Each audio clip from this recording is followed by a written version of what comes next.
Like the video, subscribe to the channel and press the bell icon for latest video updates. ਇਹ ਜਿਹੜਾ ਨਾ ਫੈਸਲਾ ਜਦੋਂ ਉਹਨਾਂ ਨੇ ਇਹ ਸੋਚ ਲਿਆ ਸਮਝ ਲਿਆ,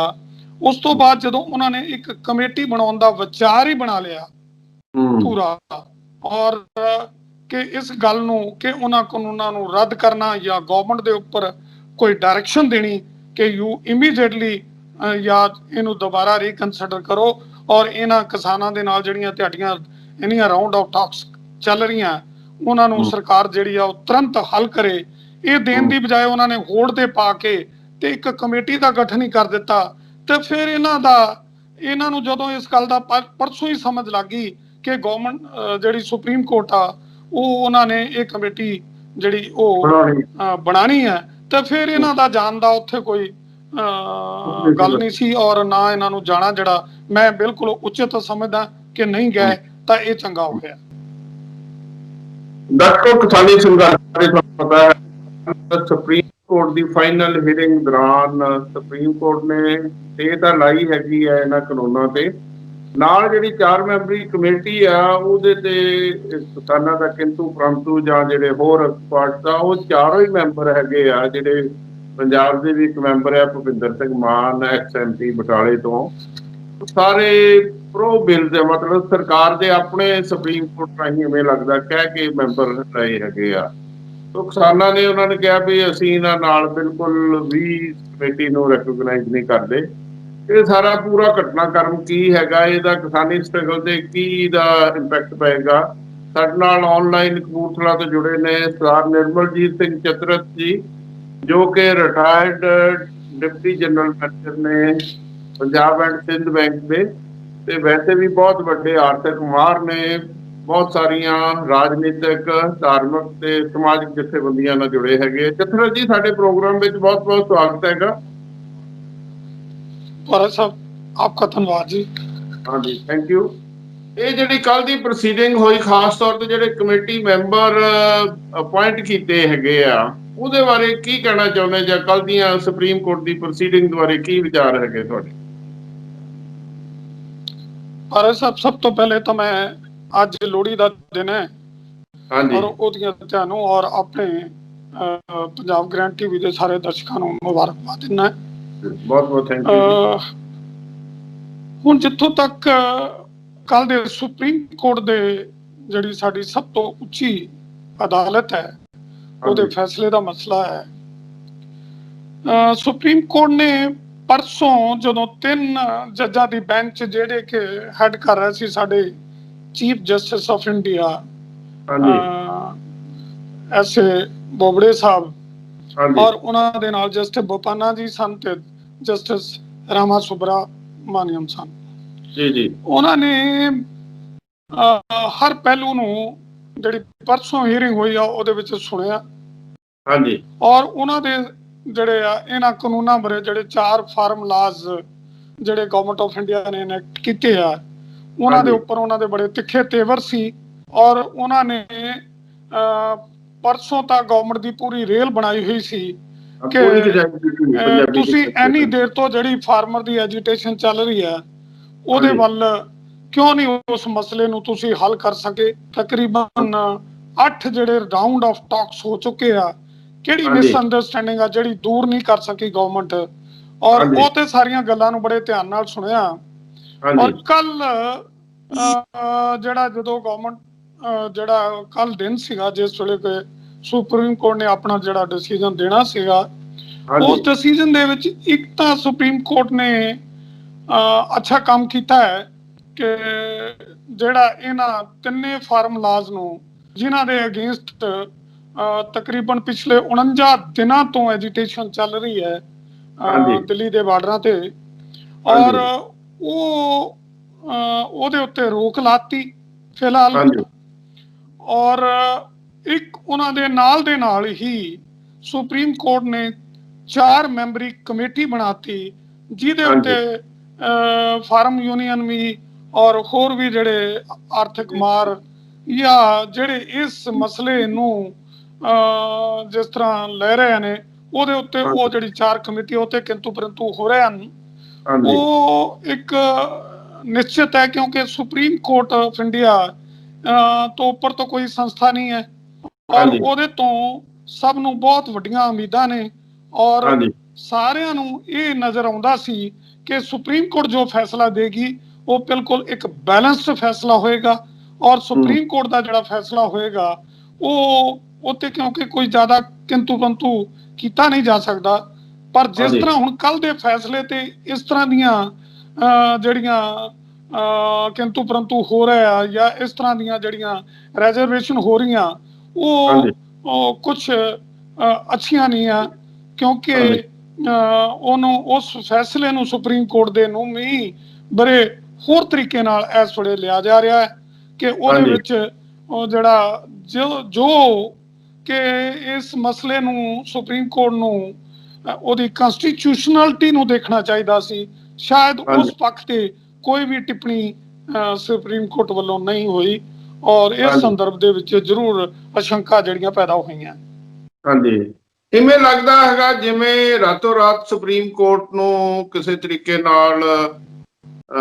ਕੰਟੈਕਟ ਕੀਤਾ ਗਿਆ ਜਾਂ ਮੈਨੇਜ ਕੀਤਾ ਗਿਆ। ਇਹ ਜਿਹੜੇ ਚਾਰੋਂ ਹੀ ਮੈਂਬਰ ਹੈਗੇ ਆ ਉਹ ਖਾਸ ਤੌਰ ਤੇ ਜੇ ਪੰਜਾਬ ਦੇ ਦੇਖੀਏ ਪ੍ਰੋਫੈਸਰ ਭੁਪਿੰਦਰ ਸਿੰਘ ਮਾਨ ਐਕਸ MP ਹੈਗੇ ਆ, 2-3 ਮੈਂ ਵੀ ਆਪਣੇ ਚੈਨਲ ਤੇ ਉਹਨਾਂ ਦੇ ਪ੍ਰੋਗਰਾਮ ਕੀਤੇ ਸੀ। ਲਾਸਟ ਵਾਲਾ ਜਿਹੜਾ ਪ੍ਰੋਗਰਾਮ ਸੀ ਉਹ 50-50 ਤੇ ਆ ਕੇ ਖੜੇ ਹੋ ਗਏ ਸੀ। ਉਹ ਕਹਿੰਦੇ ਸੀ ਵੀ ਇਹਨਾਂ ਨੂੰ ਕਿਸਾਨਾਂ ਨੂੰ ਕੰਪਰੋਮਾਈਜ਼ ਕਰ ਲੈਣਾ ਚਾਹੀਦਾ ਹੈਗਾ। ਤੁਸੀਂ ਵੀ ਇੱਕ ਪ੍ਰੋਗਰਾਮ ਵਿੱਚ ਸ਼ਾਮਲ ਸੀ ਤੇ ਇਹ ਜਿਹੜੀ ਕਮੇਟੀ ਬਾਰੇ ਜੇ ਚਾਰੋਂ ਮੈਂਬਰ ਪਹਿਲਾਂ ਹੀ ਉਹ ਕਿਸਾਨਾਂ ਦੀ ਐਂਟੀ ਆ ਜਾਂ ਇਹਨਾਂ ਲਾ ਦੀ ਫੇਵਰ 'ਚ ਫਿਰ ਤਾਂ ਉਹ ਕਮੇਟੀ ਦੀ ਕੋਈ ਸਾਰਥਕਤਾ ਰਹਿ ਨਹੀਂ ਜਾਂਦੀ ਹੈਗੀ। ਕਿਸਾਨਾਂ ਨੇ ਵੀ ਰਿਜੈਕਟ ਕੀਤਾ ਹੈਗਾ। ਦੇਖੋ ਭਾਰਤ ਸਾਹਿਬ, ਸੁਪਰੀਮ ਕੋਰਟ ਦੇ ਫੈਸਲੇ ਨੂੰ ਵੈਸੇ ਤਾਂ ਕੋਈ ਕਿੰਤੂ ਪਰੰਤੂ ਕਰਨਾ ਜਿਹੜਾ ਉਹ ਇੰਨਾ ਵਾਜਬ ਗੱਲ ਨਹੀਂ ਹੈ ਲੇਕਿਨ ਜਦੋਂ ਆਪਾਂ ਐਨਾਲਾਈਜ਼ ਕਰਦੇ ਹਾਂ ਜਦੋਂ ਆਪਾਂ ਐਨਾਲਾਈਜ਼ ਕਰਦੇ ਹਾਂ ਤਾਂ ਇੰਝ ਲੱਗਦਾ ਕਿ ਜਿਹੜਾ ਕੋਈ ਸੁਪਰੀਮ ਕੋਰਟ ਨੇ ਜਿਹੜਾ ਫੈਸਲਾ ਦਿੱਤਾ ਹੈ ਜਾਂ ਜੋ ਵੀ ਉਹਨਾਂ ਨੇ ਅੱਗੇ ਇਸ ਗੱਲ ਨੂੰ ਤੋਰਿਆ ਹੈ ਉਹ ਸ਼ਾਇਦ ਕਿਸੇ ਦਬਾਅ ਥੱਲੇ ਜਾਂ ਕਿਸ ਤਰ੍ਹਾਂ ਦਾ ਵੀ ਕਹਿ ਲਓ ਉਹਦੇ ਵਿੱਚ ਕੋਈ ਨਾ ਕੋਈ ਜ਼ਰੂਰ ਗੱਲ ਹੈ ਕਿਉਂਕਿ ਸੁਪਰੀਮ ਕੋਰਟ ਜਦੋਂ ਪਰਸੋਂ ਗੱਲ ਕਰ ਰਹੀ ਸੀ ਜਾਂ ਉਹ ਆਪਣੇ ਮਾਹਰ ਜਿਹੜੇ ਕਿਸਾਨਾਂ ਵੱਲੋਂ ਵੀ ਜਿਹੜੇ 3 ਵਕੀਲ ਜਿਹੜੇ ਆ ਉਹ ਸ਼ਾਮਲ ਹੋਏ ਸੀ ਉਹਨਾਂ ਦੇ ਜਦੋਂ ਵਿਚਾਰ ਸੁਣੇ ਸੀ ਔਰ ਉਹਨਾਂ ਨੇ ਸੋਲਿਸਿਟਰ ਜਨਰਲ ਨੂੰ ਵੀ ਸੁਣਿਆ, ਉਹਨਾਂ ਨੇ ਐਡਵੋਕੇਟ ਜਨਰਲ ਨੂੰ ਵੀ ਸੁਣਿਆ। ਉਸ ਵੇਲੇ ਇੰਝ ਲੱਗਦਾ ਸੀਗਾ ਕਿ ਸੁਪਰੀਮ ਕੋਰਟ ਇਸ ਮਸਲੇ ਨੂੰ ਪੂਰੀ ਗੰਭੀਰਤਾ ਦੇ ਨਾਲ ਸਮਝ ਚੁੱਕੀ ਹੈ ਲੇਕਿਨ ਬਾਅਦ ਦੇ ਵਿੱਚ ਇਹ ਇਸ ਤਰ੍ਹਾਂ ਕਿ ਜਦੋਂ ਕੱਲ ਜਿਹੜਾ ਡਿਸੀਜਨ ਦਿੱਤਾ ਗਿਆ ਉਸ ਦੇ ਵਿੱਚ ਜਿੱਥੋਂ ਤੱਕ ਕਾਨੂੰਨ ਨੂੰ ਇਹਨਾਂ 3 ਲਾਜ਼ ਨੂੰ ਹੋਲਡ ਕਰ ਦੇਣਾ ਉਹ ਤਾਂ ਠੀਕ ਹੈ ਲੇਕਿਨ ਜਿਹੜਾ ਅਗਲਾ ਪੱਖ ਹੈ ਕਿ ਇੱਕ 4 ਮੈਂਬਰੀ ਕਮੇਟੀ ਜਿਹੜੀ ਬਣਾਣੀ ਔਰ ਉਹ ਜਿਹੜੀ ਕਮੇਟੀ ਹੈ ਉਹ ਕਿਸੇ ਨਾਲ ਵਿਚਾਰ ਵਟਾਂਦਰਾ ਕਰਨ ਤੋਂ ਪਹਿਲੇ ਬਾਅਦ ਹੀ ਆਪਣੇ ਆਪ ਹੀ ਸੁਪਰੀਮ ਕੋਰਟ ਨੇ ਜਿਹੜੀ ਹੈ ਉਹ ਕਿਤੋਂ ਲਿਸਟ ਲਈ ਹੈ ਜਾਂ ਤਾਂ ਗਵਰਨਮੈਂਟ ਤੋਂ ਲਈ ਹੈ ਜਾਂ ਕਿੱਥੋਂ ਵੀ ਲਈ ਹੈ। ਭਾਰਤ ਸਾਹਿਬ, ਇਸ ਬਾਰੇ ਇੱਕ ਤਾਂ ਇਹ ਹੈ ਕਿ ਜਿਹੜੇ ਸਰਦਾਰ ਭੁਪਿੰਦਰ ਸਿੰਘ ਮਾਨ ਜਿਹੜੇ ਕਿ ਪੰਜਾਬ ਦੇ ਵਿੱਚੋਂ ਨੂੰ ਹੀ ਬਿਲੋਂਗ ਕਰਦੇ ਆ ਔਰ ਕਿਸੇ ਟਾਈਮ ਤੇ ਭਾਰਤੀ ਕਿਸਾਨ ਯੂਨੀਅਨ ਦੇ ਜਿਹੜੇ ਉਹ ਨੇਤਾ ਰਹੇ ਨੇ ਔਰ ਉਹਦੇ ਪ੍ਰਧਾਨ ਰਹੇ ਨੇ ਨੈਸ਼ਨਲ ਲੈਵਲ ਤੇ ਲੇਕਿਨ ਅੱਜ ਕੱਲ ਉਹ ਬਹੁਤਾ ਜ਼ਿਆਦਾ ਇੰਨਾ ਐਕਟਿਵ ਨਹੀਂ ਹੈਗੇ ਔਰ ਉਸ ਤੋਂ ਇਲਾਵਾ ਫਿਰ ਬਾਅਦ ਦੇ ਵਿੱਚ ਉਹ ਕਾਫੀ ਦੇਰ ਤੋਂ ਆਪਣਾ ਵਿਚਾਰ ਜਿਹੜਾ ਉਹ ਪਹਿਲੇ ਤਾਂ ਉਹਨਾਂ ਦੇ ਤੇਵਰ ਮੈਨੂੰ ਪਤਾ ਹੈ ਕਿ ਜਦੋਂ ਆਪਾਂ ਪ੍ਰੋਗਰਾਮ ਇੱਕ ਵਾਰੀ ਇਕੱਠੇ ਹੋਏ ਸੀ ਤਾਂ ਉਹ ਇਹਨਾਂ ਲਾਜ਼ ਨੂੰ ਬਿਲਕੁਲ ਗਲਤ ਕਹਿੰਦੇ ਸਨ ਤੇ ਬਾਅਦ ਦੇ ਵਿੱਚ ਉਹਨਾਂ ਨੇ ਆਪਣਾ ਜਿਹੜਾ ਵਿਚਾਰ ਬਦਲ ਲਿਆ। ਉਸ ਤੋਂ ਇਲਾਵਾ ਜਿਹੜੇ ਬਾਕੀ ਦੇ ਮੈਂਬਰ ਨੇ ਜਿਨ੍ਹਾਂ ਵਿੱਚੋਂ ਇੱਕ ਜਿਹੜੇ ਅਨਲ ਗਣਪਤ ਹੈ ਇਹ ਇੱਕ ਸ਼ੇਤਕਰੀ ਸੰਗਠਨ ਹੈ ਜੀ ਮਹਾਰਾਸ਼ਟਰ ਦਾ, ਉਹਦੇ ਨੇਤਾ ਹਨ ਜਿਹੜਾ ਕਿ ਪਹਿਲਾਂ ਹੀ ਸ਼ੁਰੂ ਤੋਂ ਹੀ ਇਹਨਾਂ ਕਾਨੂੰਨਾਂ ਦੇ 3 ਕਾਨੂੰਨਾਂ ਦੇ ਹੱਕ ਦੇ ਵਿੱਚ ਬੋਲ ਰਿਹਾ ਤੇ ਜਿਹੜੇ ਦੂਸਰੇ 2 ਮੈਂਬਰ ਬਣਾਏ ਗਏ ਆ ਉਹ ਕਿਸੇ ਨਾ ਕਿਸੇ ਤਰ੍ਹਾਂ ਸਰਕਾਰ ਦੇ ਨਾਲ ਜੁੜੇ ਹੋਏ ਆ। ਪ੍ਰਮੋਦ ਕੁਮਾਰ ਜੋਸ਼ੀ ਜੀ ਜਿਹੜੇ ਨੇ ਉਹ ਤਾਂ ਡਾਇਰੈਕਟਰ ਨੇ south Asia international food policy ਦੇ ਔਰ ਉਹ ਵੀ ਗਵਰਨਮੈਂਟ ਦੇ ਨਾਲ ਜੁੜੇ ਹੋਏ ਆ ਔਰ ਉਸ ਤੋਂ ਬਾਅਦ ਇੱਕ ਐਗਰੋ ਇਕੋਨੋਮਿਸਟ ਨੇ ਡਾਕਟਰ ਅਸ਼ੋਕ ਗੁਲਾਟੀ ਜੀ, ਇਹ ਵੀ ਆਪਣੇ ਵਿਚਾਰ ਜਿਹੜੇ ਉਹ ਸਪਸ਼ਟ ਤੌਰ ਤੇ ਜਿਹੜੇ ਆ ਇਹ ਕਾਨੂੰਨ ਜਿਹੜੇ ਤਿੰਨੇ ਫਾਰਮੂਲਾਜ਼ ਆ ਉਹਦੇ ਹੱਕ 'ਚ ਦੇ ਚੁੱਕੇ ਆ ਤੇ ਇਹਨਾਂ ਤੋਂ ਫਿਰ ਫਾਰਮਰ ਨੂੰ ਜਿਹੜੇ ਐਜੀਟੇਟਿੰਗ ਫਾਰਮਰ ਆ ਉਹਨਾਂ ਨੂੰ ਕੀ ਉਮੀਦ ਹੋ ਸਕਦੀ ਹੈ? ਉਹ ਤਾਂ ਕਿਉਂਕਿ ਉਹਨਾਂ ਦੇ ਵਿਚਾਰ ਤਾਂ ਸਪਸ਼ਟ ਹੈ ਔਰ ਉਹ ਪੇਪਰਾਂ ਵਿੱਚ ਆ ਚੁੱਕੇ ਔਰ ਉਹ ਵੱਖਰੇ ਵੱਖਰੇ ਆਪਣੇ ਜਿਹੜੇ ਉਹਨਾਂ ਨੇ ਜਰਨਲ ਦੇ ਵਿੱਚ ਆਪਣੇ ਵਿਊਜ਼ ਦਿੱਤੇ ਆ ਉਹਨਾਂ ਵਿੱਚ ਸਪਸ਼ਟ ਆ ਚੁੱਕੇ ਆ ਔਰ ਇਸ ਕਰਕੇ ਇਹ ਕਮੇਟੀ ਜਿਹੜੀ ਆ ਇਹਦੇ ਤੇ ਬਹੁਤ ਸਾਰੇ ਕਿੰਤੂ ਪਰੰਤੂ ਨੇ ਔਰ ਇਹ ਕਿਸਾਨਾਂ ਨੂੰ ਕਮੇਟੀ ਜਿਹੜੀ ਆ ਉਹਨਾਂ ਨੇ ਇਸੇ ਵਾਸਤੇ ਇਸ ਕਮੇਟੀ ਨੂੰ ਜਿਹੜਾ ਉਹ ਐਬ ਇਨੀਸ਼ੀਓ ਹੀ ਕਹਿਤਾ ਕਿ ਅਸੀਂ ਇਹਨਾਂ ਦੇ ਨਾਲ ਕੋਈ ਤਾਲਮੇਲ ਨਹੀਂ ਕਰਾਂਗੇ। ਇੱਕ ਗੱਲ ਹੋਰ ਜ਼ਰੂਰ ਦੱਸੋ, ਜਿਵੇਂ ਫੂਲਕਾ ਸਾਹਿਬ ਸੀ, ਦਵੇ ਸਾਹਿਬ ਸੀ, ਇੱਕ ਤੀਸਰੇ ਜੱਜ ਸੀ, ਪਹਿਲੇ ਦਿਨ ਸੀਗੇ ਪਰਸੋਂ, ਮਤਲਬ ਕੱਲ ਇਹ ਕਿਉਂ ਨਹੀਂ ਗਏ ਹੈਗੇ? ਇਹਨਾਂ ਨੂੰ ਕੋਈ ਖਰਚਾ ਸੀ ਜਾਂ ਕੀ ਕਹਿੰਦੇ ਕਿਸਾਨਾਂ ਨਾਲ ਇਹ ਡਿਸਕਸ ਨਹੀਂ ਸੀ ਹੋਇਆ? ਇਹਦੇ ਬਾਰੇ ਕੀ ਤੁਹਾਡਾ ਓਪੀਨੀਅਨ ਲੱਗਦਾ ਹੈਗਾ? ਭਾਰਤ ਸਾਹਿਬ, ਜਿੱਥੋਂ ਤੱਕ ਇਹ ਤਿੰਨ ਵਕੀਲਾਂ ਦਾ ਸਵਾਲ ਹੈ, ਇਹ ਕਿਉਂਕਿ ਸੁਪਰੀਮ ਕੋਰਟ ਨੇ ਆਪਣੇ ਆਪ ਹੀ 8 ਜਿਹੜੀਆਂ ਯੂਨੀਅਨ ਨੇ ਉਹਨਾਂ ਨੂੰ ਇਸ ਜਿਹੜਾ ਸੁਪਰੀਮ ਕੋਰਟ 'ਚ ਮਸਲਾ ਸੀ ਉਹਦੇ ਵਿੱਚ ਭਾਈਵਾਲ ਬਣਾਇਆ ਸੀ, ਉਹਨਾਂ ਨੇ ਇੱਕ ਪਾਰਟੀ ਬਣਾਇਆ ਸੀ ਔਰ ਉਹਨਾਂ ਨੂੰ ਇਹਨਾਂ ਨੇ ਫਾਰਮਰ ਯੂਨੀਅਨ ਨੇ ਅੰਗੇਜ ਕੀਤਾ ਸੀ। ਪ੍ਰਸ਼ਾਂਤ ਭੂਸ਼ਣ ਜੀ, ਫੂਲਕਾ ਸਾਹਿਬ ਤੇ ਜਿਹੜੇ ਦੁਸ਼ਯੰਤ ਦਵੇ ਜੀ, ਇਹ ਤਿੰਨਾਂ ਨੇ ਬੇਖੂਬੀ ਜਿਹੜਾ ਆਪਣਾ ਪੱਖ ਜਿਹੜਾ ਉਹ ਸੁਪਰੀਮ ਕੋਰਟ ਦੇ ਅੱਗੇ ਪੇਸ਼ ਕੀਤਾ ਕਿ ਫਾਰਮਰ ਕੀ ਚਾਹੁੰਦੇ ਆ।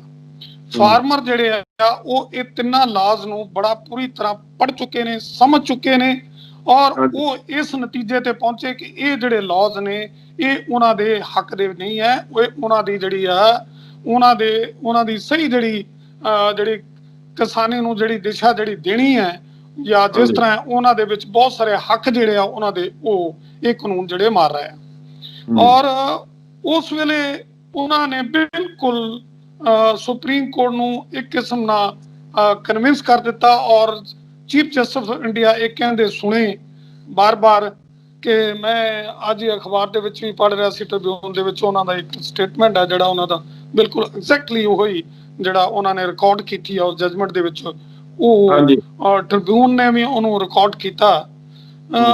ਜਦੋਂ ਉਹਨਾਂ ਨੇ ਬਿਲਕੁਲ ਸਹੀ ਕਿਹਾ ਇਹ ਚੀਫ ਜਸਟਿਸ ਆਫ ਇੰਡੀਆ ਨੇ ਕਿ these are matters of life and death. We are concerned with laws. We are concerned with lives and prosperity of people affected by agitation. ਦੇਖੋ ਇਹ ਜਦੋਂ ਇਹਨਾਂ ਮਸਲੇ ਨੂੰ ਸਮਝ ਲਿਆ ਗਿਆ ਤਾਂ ਫਿਰ ਇੱਕ ਇਹ ਜਿਹੜਾ ਨਾ ਫੈਸਲਾ ਜਦੋਂ ਉਹਨਾਂ ਨੇ ਇਹ ਸੋਚ ਲਿਆ, ਸਮਝ ਲਿਆ, ਉਸ ਤੋਂ ਬਾਅਦ ਜਦੋਂ ਉਹਨਾਂ ਨੇ ਇੱਕ ਕਮੇਟੀ ਬਣਾਉਣ ਦਾ ਵਿਚਾਰ ਹੀ ਬਣਾ ਲਿਆ ਪੂਰਾ ਔਰ ਕਿ ਇਸ ਗੱਲ ਨੂੰ ਕਿ ਉਹਨਾਂ ਕਾਨੂੰਨਾਂ ਨੂੰ ਰੱਦ ਕਰਨਾ ਜਾਂ ਗਵਰਨਮੈਂਟ ਦੇ ਉੱਪਰ ਕੋਈ ਡਾਇਰੈਕਸ਼ਨ ਦੇਣੀ ਕਿ ਯੂ ਇਮੀਡੀਏਟਲੀ ਜਾਂ ਇਹਨੂੰ ਦੁਬਾਰਾ ਰੀਕਨਸੀਡਰ ਕਰੋ ਔਰ ਇਹਨਾਂ ਕਿਸਾਨਾਂ ਦੇ ਨਾਲ ਜਿਹੜੀਆਂ ਤੁਹਾਡੀਆਂ ਇੰਨੀਆਂ ਰਾਉਂਡ ਆਫ ਟਾਕਸ ਚੱਲ ਰਹੀਆਂ ਉਹਨਾਂ ਨੂੰ ਸਰਕਾਰ ਜਿਹੜੀ ਆ ਉਹ ਤੁਰੰਤ ਹੱਲ ਕਰੇ। ਇਹ ਦੇਣ ਦੀ ਬਜਾਏ ਉਹਨਾਂ ਨੇ ਹੋੜ ਤੇ ਪਾ ਕੇ ਤੇ ਇੱਕ ਕਮੇਟੀ ਦਾ ਗਠਨ ਹੀ ਕਰ ਦਿੱਤਾ। ਤੇ ਫਿਰ ਇਹਨਾਂ ਨੂੰ ਜਦੋਂ ਇਸ ਗੱਲ ਦਾ ਪਰਸੋਂ ਹੀ ਸਮਝ ਲੱਗ ਗਈ ਕਿ ਗਵਰਨਮੈਂਟ ਜਿਹੜੀ ਸੁਪਰੀਮ ਕੋਰਟ ਆ ਉਹ ਉਹਨਾਂ ਨੇ ਇਹ ਕਮੇਟੀ ਜਿਹੜੀ ਉਹ ਬਣਾਣੀ ਹੈ ਤੇ ਫਿਰ ਇਹਨਾਂ ਦਾ ਜਾਣ ਦਾ ਉੱਥੇ ਕੋਈ ਗੱਲ ਨਹੀਂ ਸੀ ਔਰ ਨਾ ਇਹਨਾਂ ਨੂੰ ਜਾਣਾ ਜਿਹੜਾ ਮੈਂ ਬਿਲਕੁਲ ਉਚਿਤ ਸਮਝਦਾ ਕਿ ਨਹੀਂ ਗਏ ਤਾਂ ਇਹ ਚੰਗਾ ਹੋ ਗਿਆ। ਅੱਛਾ, ਇੱਕ ਹੋਰ ਗੱਲ ਨਿਰਮਲਜੀਤ ਜੀ ਦੇ ਨਾਲ, ਇਹ ਹੁਣ 2 ਮਹੀਨੇ ਦਾ ਕਮੇਟੀ ਨੂੰ ਸਮਾਂ ਦਿੱਤਾ ਹੈ। ਕਿਸਾਨ ਐਜੀਟੇਸ਼ਨ ਤਾਂ ਚਲੋ ਉਦਾਂ ਹੀ ਚੱਲਣੀ ਹੈਗੀ ਆ ਤੇ ਕੀ ਇਹਦੇ ਵਿੱਚ ਕੁਝ ਸੁਪਰੀਮ ਕੋਰਟ ਜਦੋਂ ਹਾਲਾਂ ਇਹਨਾਂ ਨੇ ਕਿਸਾਨਾਂ ਨੇ ਕਿਹਾ ਅਸੀਂ ਤਾਂ ਕਮੇਟੀ ਨੂੰ ਮਿਲਣਾ ਨਹੀਂ, ਮਿਲਣੇ ਦੀ ਤੁੱਕ ਵੀ ਨਹੀਂ ਕੋਈ ਲੱਗਦੀ ਹੈਗੀ ਕਿਉਂਕਿ ਉਹ ਫਿਰ ਇਹਨਾਂ ਦਾ ਕਾਜ਼ ਹੋਰ ਡਾਇਲੂਟ ਹੋ ਜਾਏਗਾ। ਕੋਈ ਕਿਸਾਨਾਂ ਦੇ ਵੀ 4 ਮੈਂਬਰ ਕੁਛ ਜੇ ਇਹ ਰਿਪਰੈਜ਼ੈਂਟ ਕਰਨ ਤਾਂ ਕੁਛ ਏਦਾਂ ਦੀ ਸੁਪਰੀਮ ਕੋਰਟ ਕੁਛ ਲੈ ਸਕਦੀ ਹੈ, ਏਦਾਂ ਦੀ ਕੋਈ ਪ੍ਰੋਵੀਜ਼ਨ ਹੋ ਸਕਦੀ ਹੈ? ਦੇਖੋ ਜੀ ਇਹੀ ਤਾਂ ਗੱਲ ਹੈ ਭਾਰਤ ਸਾਹਿਬ ਕਿ ਇਹ ਸੁਪਰੀਮ ਕੋਰਟ ਆਫ ਇੰਡੀਆ ਨੂੰ ਜਦੋਂ ਇਹ ਸਾਰੀ ਗੱਲ ਨੂੰ ਵਿਚਾਰਿਆ ਗਿਆ ਤੇ ਉਹਨਾਂ ਨੂੰ ਇਹ ਜਿਹੜੀ ਹੈ ਇਹ ਫਾਰਮਰਸ ਦੀ ਰਾਏ ਲੈਣੀ ਚਾਹੀਦੀ ਸੀ ਔਰ ਉਹਨਾਂ ਦੇ ਰਿਪਰੈਜ਼ੈਂਟੇਟਿਵ ਇਹਦੇ ਵਿੱਚ ਰੱਖਣੇ ਚਾਹੀਦੇ ਸੀ। ਉਹਨਾਂ ਵੱਲੋਂ ਕੋਈ ਵੀ ਨਹੀਂ ਰੱਖਿਆ ਗਿਆ ਔਰ ਇਹਨਾਂ ਲਾਜ਼ ਦੀ ਪਰਿਭਾਸ਼ਾ ਨੂੰ ਜਾਂ ਲਾਜ਼ ਦੇ ਨੂੰ ਇੰਟਰਪ੍ਰੀਟ ਕਰਨ ਵਾਸਤੇ ਇੱਕ ਕਮੇਟੀ ਬਣਾਤੀ ਗਈ ਆ ਜਿਹੜਾ ਉਹਨਾਂ ਨੇ ਕਹਿਤਾ ਕਿ ਫਾਰਮਰ ਨਾਲ ਵੀ ਵਿਚਾਰ ਕਰੇਗੀ ਔਰ ਇਹਨਾਂ ਕਾਨੂੰਨਾਂ ਨੂੰ ਵੀ ਦੇਖੇਗੀ। ਔਰ ਦੇਖੋ ਇਹ ਕਾਨੂੰਨਾਂ ਦੇ ਬਾਰੇ ਵਿਚਾਰ ਜਿਹੜਾ ਤਕਰੀਬਨ ਪਿਛਲੇ 1.5-2 ਮਹੀਨੇ ਤੋਂ ਲਗਾਤਾਰ ਜਿਹੜੀਆਂ 9 ਰਾਉਂਡ, ਹੁਣ 8 ਰਾਉਂਡ ਹੋ ਗਿਆ, 9ਵਾਂ ਜਿਹੜਾ 15 ਤਰੀਕ ਨੂੰ ਦੁਬਾਰਾ ਹੋਣਾ ਹੈ, ਉਹ ਸਾਰੀਆਂ ਗੱਲਾਂ ਹੋ ਚੁੱਕੀਆਂ।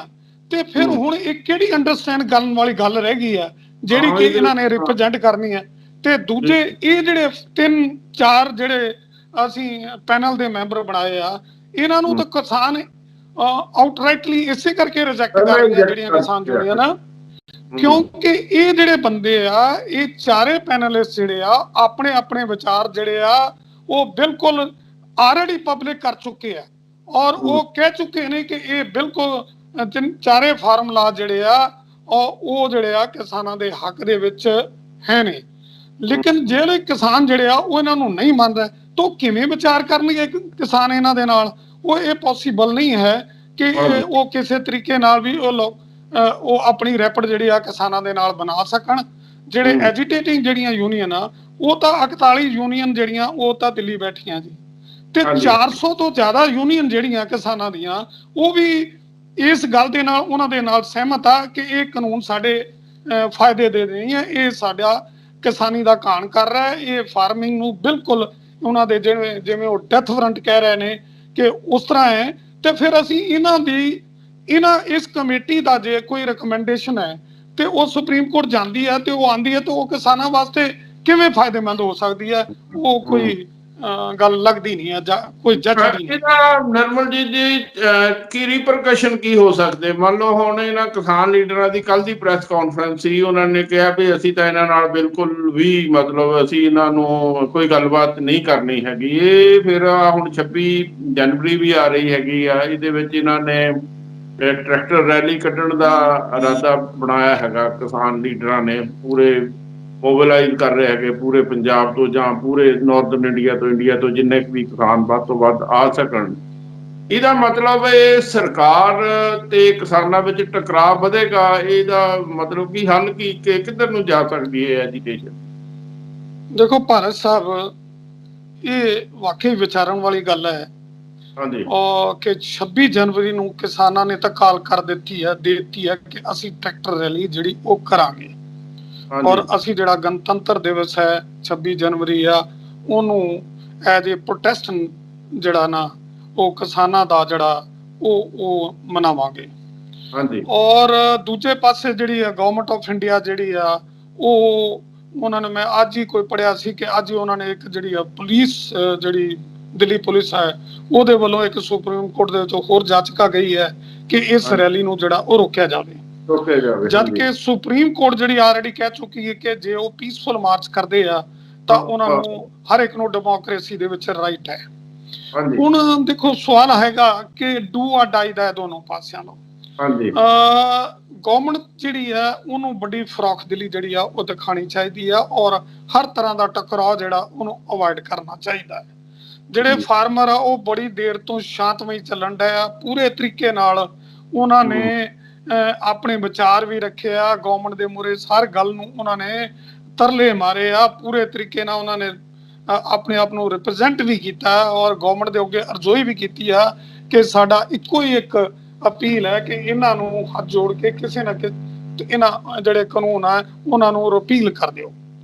ਔਰ ਰਿਪੀਲ ਕਰਨ ਵਾਸਤੇ ਗਵਰਨਮੈਂਟ ਨੂੰ ਹੁਣ ਇੰਨਾ ਈਗੋਇਸਟਿਕ ਅਪਰੋਚ ਨਹੀਂ ਲੈਣੀ ਚਾਹੀਦੀ, ਔਰ ਮੇਰਾ ਇਹ ਵਿਚਾਰ ਹੈ ਕਿ 15 ਤਰੀਕ ਦੇ ਵਿੱਚ ਗਵਰਨਮੈਂਟ ਨੂੰ ਬਹੁਤ ਵੱਡੀ ਫਰਾਖਦਿਲੀ ਦਿਖਾਉਣੀ ਚਾਹੀਦੀ ਹੈ। ਜਿਹੜੀ 15 ਤਰੀਕ ਨੂੰ 9ਵੇਂ ਰਾਉਂਡ ਦੀ ਮੀਟਿੰਗ ਹੈ ਉਹਦੇ ਵਿੱਚ ਸਰਕਾਰ ਨੂੰ ਸਾਹਮਣੇ ਆ ਕੇ ਵੱਡਾ ਦਿਲ ਕਰਕੇ ਇਹ ਕਹਿਣਾ ਚਾਹੀਦਾ ਕਿ ਕਿਉਂਕਿ ਇਹਨੇ ਜਿਹੜੇ ਫਾਰਮਰ ਔਰ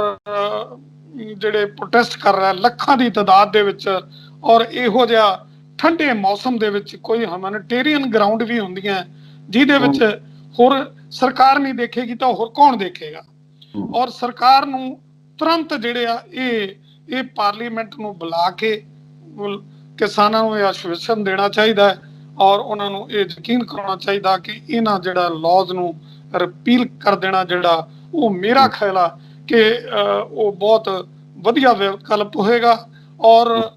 ਉਹਦੇ ਨਾਲ ਕਿਸੇ ਕਿਸਮ ਦਾ ਜਿਹੜਾ ਟਕਰਾਓ ਜਿਹੜਾ ਜਾਂ ਜਿਹੜੀਆਂ ਇੱਕ ਭਰਮ ਫੈਲਾਏ ਜਾ ਰਹੇ ਆ, ਕਿਤੇ ਕਹਿ ਦਿੰਦੇ ਕਿ ਇਹ ਉਗਰਵਾਦੀ ਆ ਗਿਆ ਆ, ਕਦੀ ਕਹਿ ਦਿੰਦੇ ਨੇ ਕਿ ਇਹ ਸਿਕਸ ਫਾਰ ਜਸਟਿਸ ਵੱਲੋਂ ਇਹ ਐਜੀਟੇਸ਼ਨ ਹੈ, ਉਹ ਆਣ ਕੇ ਦਿੱਲੀ ਬਾਰਡਰਾਂ ਤੇ ਬੈਠ ਕੇ ਆ। ਨਿਰਮਲ ਜੀ ਤੁਹਾਨੂੰ ਪਾਰਟੀਕੂਲਰਲੀ ਸਵਾਲ ਪੁੱਛਦਾ ਹੈਗਾ, ਇਹਦੇ ਵਿੱਚ ਅਟਾਰਨੀ ਜਨਰਲ ਨੇ ਕਿਹਾ ਸੀ ਇਹਦੇ ਵਿੱਚ ਖਾਲਿਸਤਾਨੀ ਐਲੀਮੈਂਟ ਆ ਗਏ ਹੈਗੇ ਆ,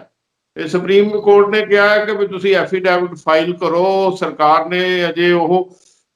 ਫਾਈਲ ਕਰਨਾ। ਉਹ ਹੁਣ ਸਰਕਾਰ ਕੀ ਕਰਦੀ ਹੈਗੀ, ਉਹ ਕਹਿਣਗੇ ਵੀ ਖਾਲਿਸਤਾਨੀ ਐਲੀਮੈਂਟ ਹੈਗੇ, ਉਹ ਫਿਰ ਐਸਾ ਜੇ ਉਹ ਫਿਰ ਇੱਕ ਹੋਰ ਪਾਸੇ ਗੱਲ ਚੱਲ ਪਏਗੀ, ਉਹਨਾਂ ਟਕਰਾਅ ਹੋਰ ਵੱਧ ਜਾਏਗਾ। ਅਜੇ ਤੱਕ ਤਾਂ ਇਦਾਂ ਦਾ ਪੂਰਾ ਪੀਸਫੁਲ ਹੈਗਾ। ਇਹਦੇ ਬਾਰੇ ਕੀ ਵਿਚਾਰ ਹੈਗਾ?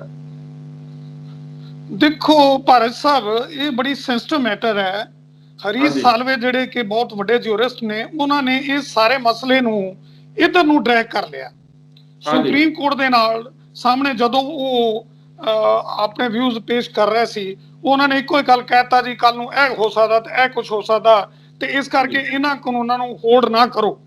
ਔਰ ਤੁਰੰਤ ਜਿਹੜੇ ਆਰਡਰ ਪਾਸ ਕਰੋ ਕਿ ਇਹ ਲੋਕ ਜਿਹੜੇ ਘਰਾਂ ਤੋਂ ਚਲੇ ਜਾਣ। ਦੇਖੋ ਕਿੰਨੀ ਮੁਸ਼ਕਲ ਜਿਹੜੀ ਆ ਰਸਤੇ 'ਚ ਗਵਰਨਮੈਂਟ ਨੇ ਪੈਦਾ ਕੀਤੀ ਜਦੋਂ ਕਿਸਾਨ ਜਿਹੜੇ ਦਿੱਲੀ ਬਾਰਡਰ ਤੇ ਗਏ, ਔਰ ਕਿਸਾਨ ਜਿਹੜੇ ਆ ਬਿਲਕੁਲ ਪੀਸਫੁਲ ਵੇ ਨਾਲ ਗਏ ਔਰ ਉੱਥੇ ਜਾ ਕੇ ਉਹ ਗਵਰਨਮੈਂਟ ਦੇ ਨਾਲ ਗੱਲ ਕਰਨਾ ਚਾਹੁੰਦੇ ਸੀ, ਔਰ ਜਿਹੜਾ ਉਹਨਾਂ ਦਾ ਡੈਮੋਕ੍ਰੈਟਿਕ ਰਾਈਟ ਹੈ, ਜਿਹੜਾ ਇਹ ਲੋਕਤੰਤਰੀ ਜਿਹੜਾ ਰਾਈਟ ਹੈ, ਜਿਹੜਾ ਉਹਨਾਂ ਦਾ ਰਾਈਟ ਸੀਗਾ, ਸੌਰੀ, ਉਸ ਰਾਈਟ ਨੂੰ ਗਵਰਨਮੈਂਟ ਜਿਹੜੀ ਆ ਉਹ ਕਿਉਂ ਕਰਮ ਕਰਨ 'ਚ ਲੱਗੀ ਹੋਈ ਹੈ ਔਰ ਕਿਉਂ ਇਹ ਡਾਇਵਰਸ਼ਨ ਕਰ ਰਹੀ ਹੈ ਕਿ ਉਧਰੋਂ ਐਕਸਟ੍ਰੀਮਿਸਟ ਆ ਜਾਣਗੇ, ਉਧਰੋਂ ਖਾਲਿਸਤਾਨ ਬਣ ਜਾਏਗਾ, ਉਧਰੋਂ ਆ ਜਾਏਗਾ। ਕੋਈ ਇਹੋ ਜਿਹਾ ਕਿਸਾਨ ਨਹੀਂ। ਕਿਸਾਨ ਨੇਤਾ ਜਿਹੜੇ ਨੇ ਉਹ ਇੰਨੇ ਦ੍ਰਿੜਤਾ ਨਾਲ ਕਹਿ ਚੁੱਕੇ ਆ ਕਿ ਅਸੀਂ ਕੋਈ ਸਾਡੇ 'ਚ ਇਹੋ ਜਿਹਾ ਨਹੀਂ ਹੈ, ਨਾ ਅਸੀਂ ਕਿਸੇ ਐਸੀ ਵਿਚਾਰਧਾਰਾ ਨੂੰ ਆਉਣ ਹੀ ਦਿਆਂਗੇ। ਮੰਨ ਲਓ ਕਿਸਾਨੀ ਮੁੱਦਿਆਂ ਨਾਲ ਸੰਬੰਧ ਆ, ਉਹ ਕਹਿੰਦੇ ਬਿੱਲ ਰਿਪੀਲ ਕਰ ਦਿਓ, ਅਸੀਂ ਵਾਪਸ ਜਾਂਦੇ ਹੈਗੇ, ਅਸੀਂ ਸ਼ਾਂਤਮਈ ਤਰੀਕੇ ਨਾਲ ਕਰਦੇ, ਹੋਰ ਤਾਂ ਕੋਈ ਉਹਨਾਂ ਦਾ ਮੁੱਦਾ ਹੀ ਨਹੀਂ ਹੈ। ਨਹੀਂ, ਮੈਂ ਭਾਰਤ ਸਾਹਿਬ ਇਹੀ ਕਹਿਣਾ ਚਾਹੁੰਦਾ ਸੀਗਾ ਕਿ ਦੇਖੋ ਉਹ ਜਿਹੜੇ ਲੀਡਰ ਨੇ ਉਹ ਬਾਰ-ਬਾਰ ਇਹ ਅਪੀਲਾਂ ਕਰ ਰਿਹਾ ਕਿ ਵੀ ਸਾਡੇ ਵਿੱਚ ਕੋਈ ਇਹੋ ਜਿਹੀ ਗੱਲ ਨਹੀਂ ਹੈ, ਅਸੀਂ ਬਿਲਕੁਲ ਸ਼ਾਂਤਮਈ ਹਾਂ, ਅਸੀਂ ਤੁਹਾਡੇ ਮੂਹਰੇ ਬੈਠੇ ਹਾਂ, ਤੁਸੀਂ ਸਾਨੂੰ ਗੋਲੀਆਂ ਮਾਰੋਗੇ ਤਾਂ ਵੀ ਅਸੀਂ ਸ਼ਾਂਤਮਈ ਤਰੀਕੇ ਨਾਲ ਚੱਲਾਂਗੇ, ਕੋਈ ਗੱਲ ਨਹੀਂ ਐਸੀ ਜੀ। ਹੁਣ ਉਹ ਤੇ ਆਪਣੇ ਜਿਹੜਾ ਉਹਨਾਂ ਨੂੰ ਜਿਹੜਾ ਮਸਲਾ ਹੈ ਉਹਨਾਂ ਦਾ ਫਾਰਮਿੰਗ ਦਾ ਮਸਲਾ, ਉਹਦੇ ਲਈ ਐਜੀਟੇਟ ਕਰ ਰਿਹਾ। ਔਰ ਜੇ ਉਹਨਾਂ ਦੇ ਵਿੱਚ ਕੋਈ ਮੰਨ ਲਓ ਕਿ ਕੋਈ ਬੰਦਾ ਵਿੱਚ ਐਸਾ ਵੀ ਬੈਠਾ ਹੈ ਜਿਹੜਾ ਕਿ ਜਿਹਦੀ ਕੋਈ ਆਈਡੀਓਲੋਜੀ ਡਿਫਰੈਂਟ ਹੈ, ਪਰ ਪਹਿਲੇ ਇਸ ਵੇਲੇ ਮੁੱਦਾ ਕਿਸਾਨੀ ਦਾ ਹੈ। ਆਈਡੀਓਲੋਜੀ ਜਿਹੜੀ ਆ ਉਹ ਬਾਅਦ ਚ ਆਉਂਦੀ ਹੈ। ਆਈਡੀਓਲੋਜੀ ਮੇਰੀ ਤੇ ਵੱਖਰੀ ਹੋ ਸਕਦੀ ਹੈ, ਤੁਹਾਡੀ ਵੱਖਰੀ ਹੋ ਸਕਦੀ ਹੈ, ਹਰ ਬੰਦੇ ਦੀ ਵੱਖਰੀ ਹੋ ਸਕਦੀ ਹੈ, ਉਹ ਕਿਤੇ ਵੀ ਜੁੜੀ ਹੋ ਸਕਦੀ ਹੈ, ਲੇਕਿਨ ਜਿਹੜਾ ਬੇਸਿਕ ਮੁੱਦਾ ਉਹ ਤੇ ਕਿਸਾਨੀ ਦਾ ਹੈ। ਤੇ ਅਸੀਂ ਕਿਸਾਨੀ ਦੇ ਮੁੱਦੇ ਨੂੰ ਲੈ ਕੇ ਉਧਰ ਖਿੱਚੀ ਜਾ ਰਹੇ ਹਾਂ, ਇੱਧਰ ਖਿੱਚੀ ਜਾ ਰਹੇ ਹਾਂ। ਇਹ ਕੋਈ ਸ਼ੋਭਾ ਨਹੀਂ ਦਿੰਦੀ ਸੈਂਟਰ ਗਵਰਨਮੈਂਟ ਨੂੰ ਗੱਲ, ਔਰ ਨਾ ਇਹੋ ਜਿਹੀਆਂ ਦਲੀਲਾਂ ਜਿਹੜੀਆਂ ਉਹ ਜਿਹੜੇ ਕਾਨੂੰਨੀ ਮਾਰ ਆ ਉਹਨਾਂ ਨੇ ਤਾਂ ਆਪਣੇ ਕਿਸੇ ਨਾ ਕਿਸੇ ਤਰੀਕੇ ਨਾਲ ਮਸਲੇ ਨੂੰ ਜਿਹੜਾ ਨਾ ਉਹ ਲਿੰਗਰ ਔਨ ਕਰਾਉਣਾ ਹੈ ਜਾਂ ਕਿਸੇ ਤਰੀਕੇ ਨਾਲ ਉਹਨੂੰ ਖੱਟੇ 'ਚ ਪਾਉਣਾ ਹੈ। ਔਰ ਜਿਹੜੀ ਕਿ ਉਹਨਾਂ ਦੀ ਏਡੀ ਵੱਡੀ ਪੀਸਫੁਲ ਐਜੀਟੇਸ਼ਨ ਆ ਜਿਹਦੇ ਤੇ ਅਜੇ ਤੱਕ ਕੋਈ ਇਹੋ ਜਿਹਾ ਮਸਲਾ, ਕੋਈ ਇਹੋ ਜਿਹਾ ਇਸ਼ੂ ਖੜਾ ਨਹੀਂ ਹੋਇਆ, ਔਰ ਉੱਥੇ ਏਡੀਆਂ ਵੱਡੀਆਂ ਗੱਲਾਂ ਕਹਿ ਦੇਣੀਆਂ ਕਿ ਇਹ ਤਾਂ ਸਿਕਸ ਫਾਰ ਜਸਟਿਸ ਵਾਲੇ ਜਿਹੜੇ ਆ ਗਏ ਜੀ, ਇੱਥੇ ਖਾਲਿਸਤਾਨੀ ਆ ਗਏ, ਇੱਥੇ ਆ ਗਏ, ਇਹ ਬੜੀ ਮੰਦਭਾਗੀ ਹੈ ਵਿਚਾਰ। ਔਰ ਸੁਪਰੀਮ ਕੋਰਟ ਨੂੰ ਇਹ ਜਿਹੜਾ ਦੋ ਕੁਐਸਚਨ ਹੋਣਗੇ, ਇੱਕ ਤਾਂ 3500 ਜੋ ਫਿਗਰ ਆਈ ਹੈਗੀ 3500 4000 ਕਰੋੜ ਦਾ ਡੇਲੀ ਲਾਸ ਹੋ ਰਿਹਾ ਹੈਗਾ, ਜਿਹੜਾ ਆਰਥਿਕ ਲਾਸ ਬਹੁਤ ਵੱਡਾ ਜ਼ਿਆਦਾ ਹੈ। ਇਹ ਸਰਕਾਰ ਇਮੀਡੀਏਟਲੀ ਇਹਨੂੰ ਸੋਲਵ ਕਰਕੇ, ਇੱਕ ਪਾਸੇ ਅੱਜ ਹੀ ਆਰਮੀ ਚੀਫ ਦਾ ਬਿਆਨ ਹੈਗਾ, ਪਾਕਿਸਤਾਨ ਤੇ ਚਾਈਨਾ ਵਾਲਿਆਂ ਨਾਲ ਇੱਕ ਪਾਸੇ ਸਰਕਾਰ ਦਾ ਉਧਰ ਧਿਆਨ ਹੈਗਾ, ਕਿਉਂਕਿ ਇੰਟਰਨੈਸ਼ਨਲ ਬਾਰਡਰ ਇਹ ਐਜੀਟੇਸ਼ਨ ਕਰਕੇ ਫਿਰ ਬਾਹਰਲੀਆਂ ਸਰਕਾਰਾਂ ਵਿੱਚ ਵੀ ਕੰਟਰੀ ਦਾ ਇਮੇਜ ਜਿਸ ਹਿਸਾਬ ਨਾਲ ਇਹੋ ਗਿਆ ਹੈਗਾ, ਉਹਨੇ ਕੰਟਰੀ ਦਾ ਇਮੇਜ ਡਾਊਨ ਕੀਤਾ ਹੈਗਾ। ਇਹ ਮੋਦੀ ਸਾਹਿਬ ਨੂੰ ਇਸ ਗੱਲਾਂ ਵੱਲ ਨਹੀਂ ਸੋਚਣਾ ਚਾਹੀਦਾ ਹੈਗਾ ਵੀ ਇਹਦੇ ਕਰਕੇ ਇਹਨੂੰ ਬਿਲਕੁਲ ਪ੍ਰਾਇਰਟੀ ਤੇ ਲੈ ਕੇ ਇਹ ਮਤਲਬ ਜਿਹੜੇ ਮਰਜ਼ੀ ਸੋਰਸ ਯੂਜ਼ ਕਰਕੇ ਇਹਨੂੰ ਇਮੀਡੀਏਟਲੀ ਸੋਲਵ ਕਰਨਾ ਚਾਹੀਦਾ ਹੈਗਾ। ਦੇਖੋ ਇਹ ਇੱਕ ਬੜੀ ਅਜੀਬ ਗੱਲ ਹੈ, ਉਹ ਵਿੱਚ ਆ ਜਾਣਗੇ। ਹਾਂ, ਬੜੀ ਅਜੀਬ ਗੱਲ ਹੈ ਭਾਰਤ ਸਾਹਿਬ ਕਿ ਜਦੋਂ ਇਹ ਮਸਲਾ ਜਿਹੜਾ ਇੰਨਾ ਪੱਕ ਚੁੱਕਿਆ ਹੈ ਔਰ ਪ੍ਰਾਈਮ ਮਿਨਿਸਟਰ ਬਿਲਕੁਲ ਸ਼ਾਂਤ ਨੇ ਔਰ ਚੁੱਪ ਨੇ। ਪ੍ਰਾਈਮ ਮਿਨਿਸਟਰ ਜਿਹੜੇ ਆ ਉਹਨਾਂ ਨੂੰ, ਕਿਉਂਕਿ ਉਹ ਸਭ ਤੋਂ ਜਿਹੜੀ ਉਹਨਾਂ ਦੇ 3 ਜਿਹੜੇ ਮੰਤਰੀ ਉਹਨਾਂ ਨੇ ਅੱਗੇ ਕੀਤੇ ਹੋਏ ਹਨ, ਜਦੋਂ ਉਹਨਾਂ ਤੋਂ ਮਸਲਾ ਹੱਲ ਨਹੀਂ ਹੋਇਆ ਤਾਂ ਪ੍ਰਾਈਮ ਮਿਨਿਸਟਰ ਨੂੰ ਇਮੀਡੀਏਟਲੀ ਇੰਟਰਵੀਨ ਕਰਨਾ ਜਿਹੜਾ ਉਹ ਬਹੁਤ ਜ਼ਰੂਰੀ ਹੈ। ਹਾਂ, ਕਿਉਂਕਿ ਇਹ ਜਿਹੜਾ ਮਸਲਾ ਹੈ ਨਾ ਇਸ ਵੇਲੇ ਉਹ ਕੌਮਾਂਤਰੀ ਮਸਲਾ ਬਣ ਗਿਆ, ਸਿਰਫ ਆਪਣੇ ਮੁਲਕ ਦਾ ਨਹੀਂ ਰਿਹਾ। ਪਹਿਲੇ ਤਾਂ ਅਸੀਂ ਕਹਿੰਦੇ ਸੀ ਕਿ ਪੰਜਾਬ ਹਰਿਆਣੇ ਦਾ ਮਸਲਾ ਹੈ, ਹੁਣ ਇਹ ਸਾਰੇ ਦੇਸ਼ ਵਿੱਚ ਕਿਸਾਨੀ ਅੰਦੋਲਨ ਫੈਲ ਗਿਆ। ਔਰ ਕੱਲਾ ਦੇਸ਼ ਨਹੀਂ ਹੈ, ਇਹ ਬਾਹਰਲੇ ਕੰਟਰੀਆਂ ਵਿੱਚ ਵੀ ਇਹਨਾਂ ਦੇ ਹੱਕ ਦੇ ਵਿੱਚ ਫੇਵਰ ਦੇ ਵਿੱਚ ਜਿਹੜੇ ਆ ਨਾ ਪ੍ਰੋਟੈਸਟ ਹੋ ਰਹੇ ਆ। ਫਿਰ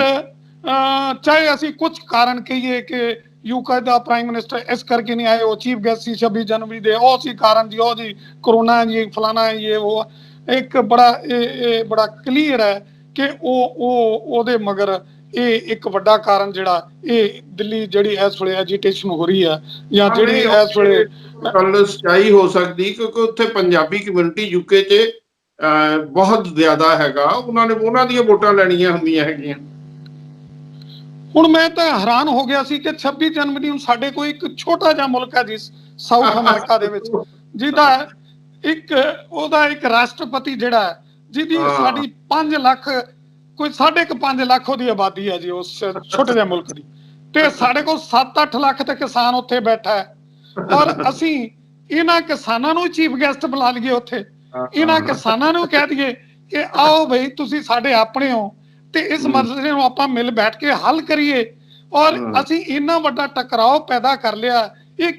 ਕਿਹੋ ਜੀ ਇਗੋਇਸਟਿਕ ਅਪਰੋਚ ਹੈ ਜਿਹੜੀ ਕਿ ਸਰਕਾਰ ਨੂੰ ਕੁਝ ਹੋਵਾ ਨਹੀਂ ਦਿੰਦੀ, ਇਹ ਚੰਗੀ ਨਹੀਂ ਲੱਗਦੀ। ਅਸੀਂ ਕੱਲੀ ਇੱਕ ਵੋਟਾਂ ਦੀ ਰਾਜਨੀਤੀ ਤੇ ਨਾ ਤੁਰੇ ਫਿਰੀਏ। ਅਸੀਂ ਨਾ ਦੇਸ਼ ਜਿਹੜਾ ਉਹਨੂੰ ਅਗਰ ਅਸੀਂ ਦੁਨੀਆ ਦਾ ਇੱਕ ਬਹੁਤ ਵੱਡਾ ਸ਼ਕਤੀਸ਼ਾਲੀ ਔਰ ਬਹੁਤ ਹੀ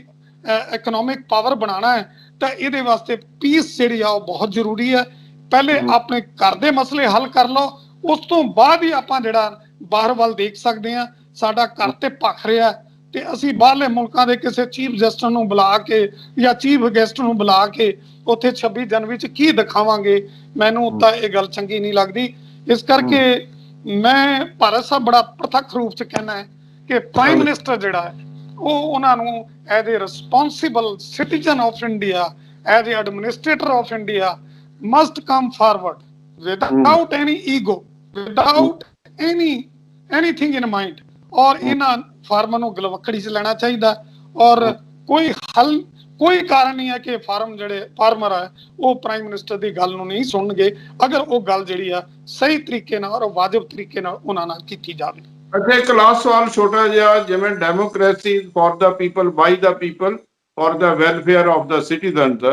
ਇਹ ਹੁਣ ਪ੍ਰਾਈਮ ਮਿਨਿਸਟਰ ਲੋਕਾਂ ਨੇ ਬਣਾਏ ਹੈਗੇ ਆ, ਇਹ ਲੋਕਾਂ ਦੇ ਕੌਜ਼ ਲਈ ਇਹ ਐਕਟ ਇਹਨਾਂ ਨੇ ਬਣਾਏ, ਜਿਨ੍ਹਾਂ ਨੂੰ ਚਾਹੀਦਾ ਨਹੀਂ ਹੈਗੇ ਆ ਉਹ ਫਿਰ ਪ੍ਰਾਈਮ ਮਿਨਿਸਟਰ ਡਿਕਟੇਟਰ ਐਟੀਟਿਊਡ,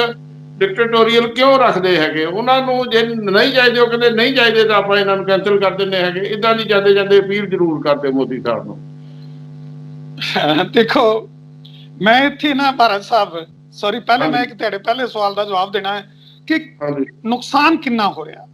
ਦੇਖੋ ਇੱਕ ਪਾਸੇ ਤਾਂ ਅਸੀਂ ਇੰਨਾ ਵੱਡਾ ਵਪਾਰਕ ਲਾਸ ਜਿਹੜਾ ਨਾ ਜਿਹੜਾ ਕਿ ਟੋਟਲ ਸਟੈਂਡ ਸਟਿਲ ਹੋਇਆ ਪਹਿਲੇ ਕਰੋਨਾ ਲੈ ਗਿਆ, ਉਸ ਤੋਂ ਪਹਿਲੇ ਡੀਮੋਨੇਟਾਈਜੇਸ਼ਨ ਲੈ ਗਈ, GST ਨੇ ਪ੍ਰੋਬਲਮਾਂ ਕੀਤੀਆਂ, ਔਰ ਹੁਣ ਜਿਹੜੀ ਐਜੀਟੇਸ਼ਨ ਜਿਹੜੀ ਆ ਜਿਹਦੇ ਵੱਲ ਕੋਈ ਧਿਆਨ ਨਹੀਂ ਦੇ ਰਿਹਾ ਔਰ ਉਹਦਾ ਹੱਲ ਨਹੀਂ ਕੱਢ ਰਿਹਾ। ਔਰ ਦੇਖੋ ਉਹ ਕਿੰਨਾ ਵੱਡਾ ਲਾਸ ਹੋ ਰਿਹਾ। ਲੋਕ ਜਿਹੜੇ ਵਪਾਰੀ ਆ ਜਾਂ ਉਹ ਕਿੱਧਰ ਜਾਣਗੇ, ਕਿਸਾਨ ਕਿੱਧਰ ਜਾਣਗੇ, ਦੇਸ਼ ਨੂੰ ਇਹਦਾ ਕਿੰਨਾ ਨੁਕਸਾਨ ਹੋ ਰਿਹਾ। ਪਹਿਲੇ ਤਾਂ ਅਸੀਂ ਇਹਦੇ ਵੱਲ ਸਾਨੂੰ ਬੜਾ ਪੂਰਾ ਸੰਜੀਦਗੀ ਦੇ ਨਾਲ ਇਸ ਪਾਸੇ ਹੋਣਾ ਚਾਹੀਦਾ ਔਰ ਕਿਸਾਨਾਂ ਦੀਆਂ ਮੰਗਾਂ ਨੂੰ ਵਾਜਬ ਸਮਝ ਕੇ ਪਾਰਲੀਮੈਂਟ ਦਾ ਸੈਸ਼ਨ ਬੁਲਾ ਕੇ ਉਹਦੇ ਵਿੱਚ ਇਹਨੂੰ ਪੂਰਾ ਡਿਸਕਸ ਕਰਕੇ ਇਹਨਾਂ ਲਾਜ਼ ਨੂੰ ਰਿਪੀਲ ਕਰਕੇ ਲੋਕਾਂ ਦੇ ਹੱਕ ਦੇ ਵਿੱਚ, ਫਾਰਮਰ ਦੇ ਹੱਕ ਦੇ ਵਿੱਚ ਉਹਨਾਂ ਦੀ ਰਾਏ ਦੇ ਨਾਲ ਨਵੇਂ ਕਾਨੂੰਨ ਜਿਹੜੇ ਆ ਉਹ ਰਿਫਾਰਮ ਵਾਸਤੇ ਬਣਾ ਲੈ ਜਾਣ ਤਾਂ ਕੋਈ ਮਾੜੀ ਗੱਲ ਨਹੀਂ ਹੋਏਗੀ। ਇਹ ਬਹੁਤ ਵਧੀਆ ਸਟੈਪ ਹੋਏਗਾ। ਦੂਜੀ ਗੱਲ ਜਿਹੜੀ ਤੁਸੀਂ ਕਹੀ ਆ ਜੀ ਕਿ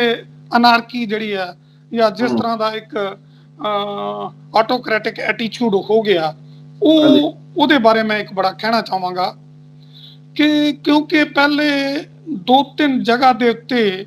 ਗਵਰਨਮੈਂਟ ਆਫ ਇੰਡੀਆ ਜਾਂ ਸਾਡੇ ਪ੍ਰਧਾਨ ਮੰਤਰੀ ਸਾਹਿਬ ਨੇ ਨਾ ਐਸੇ ਡਿਸੀਜਨ ਲੈ ਲਿਆ ਜਿਨ੍ਹਾਂ ਦੇ ਵਿੱਚ ਉਹ ਕਾਮਯਾਬ ਹੋ ਗਏ ਆ।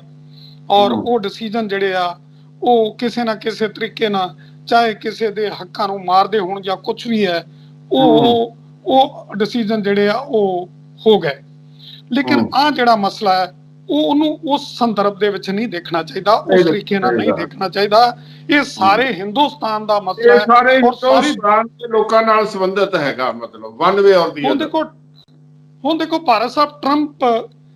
ਪ੍ਰੈਜ਼ੀਡੈਂਟ ਆਫ ਅਮਰੀਕਾ, ਉਹਨਾਂ ਨੇ ਇੱਕ ਜਿਹੜਾ ਜਗ੍ਹਾ ਤੇ